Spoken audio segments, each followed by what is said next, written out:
നിവിൻ പല പ്രൊജക്ടുകൾ അനൗൺസ് ചെയ്തിട്ടുണ്ട്. അതിൽ നമുക്കിപ്പോ രസകരമായിട്ട് തോന്നിയ ഒരു പ്രൊജക്ട് വന്ന അഖിൽ സത്യന്റെ ഒപ്പം ചെയ്യുന്നത്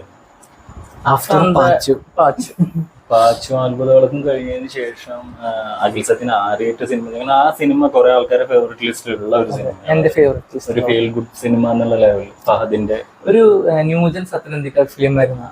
അപ്പോ അത് നെക്സ്റ്റ് ഫിലിം നിവിനേറ്റാണ് എന്നുള്ളത് ഭയങ്കര. എനിക്ക് ജസ്റ്റിൻ പ്രഭാകരൻ മ്യൂസിക് ആണെന്ന് ഭയങ്കര ആഗ്രഹമുണ്ട്.